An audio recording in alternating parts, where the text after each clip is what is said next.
otherwise it would be anachronistic. The longswords that they're using are taken from a German system of fencing which dates from between 1350, mid-1300s, all the way up to sort of 1575, 1600. The length of the longswords that they're using are typical to approximately sort of 1500 to about 1550 or so. The teaching that we use derives from a chap called Johannes Lichtenauer, who was born somewhere in the German-Poland border region. He travelled around Europe, spoke with all the best masters of the time, and compiled all the techniques into one large system, which was based around a number of principles and 5 special master strikes that you should only ever use when fighting in earnest. He made this system up in a cryptic rhyme in verse. The reason for this was because it was cryptic. People outside his school that he hadn't taught directly wouldn't understand it and couldn't be used against his students. Because at the time writing was a luxury, it was passed on in an oral tradition. However, his later students were able to write down his teaching with the cryptic rhyme in verse, and they were also able to write glosses, that is additional sections which explain the codified verse. It's these glosses that we use to teach our system from.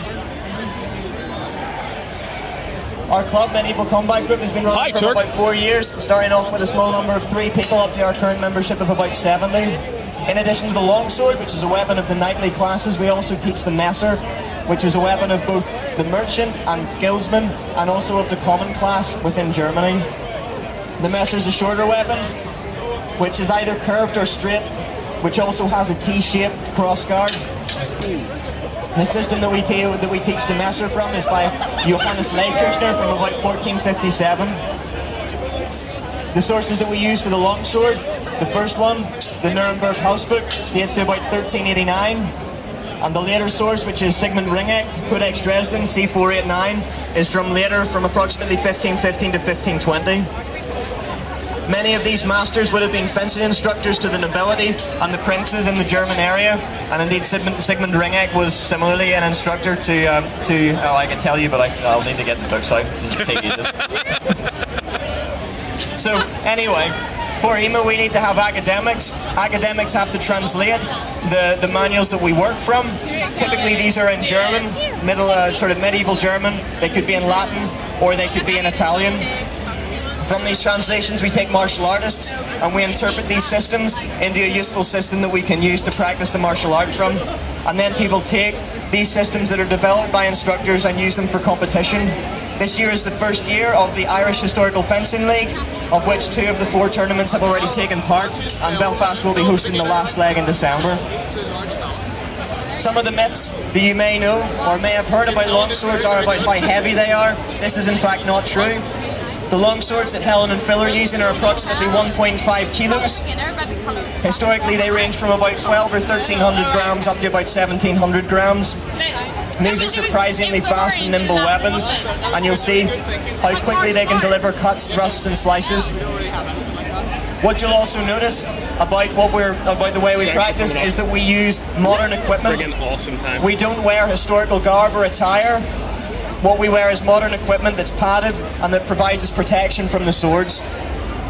The swords we use, commonly known as Federschwerts or Fechtfeders, are in fact swords based on the training weapons that were used in the fencing guilds in the 1500s to 1600s. These have a rolled tip, although historical ones were spatulated, and they have round edges that are not sharp. This means that we don't kill the people that we train with, otherwise we don't get to train for very long. When people think of martial arts, they immediately go to the Eastern martial arts. That's because there have been direct descendants and lineage of the teachers who basically created and practiced the arts, back from whenever they were actually used to kill, up until now when they're practiced as a pastime. Unfortunately, in Europe, this didn't happen. With the onset of gunpowder, guns, cannons, the sword arts died out. Also because it was unfashionable, because guns were more fashionable and it was easier to equip and train soldiers with. However, there's been a resurgence in the last number of years with the communities growing.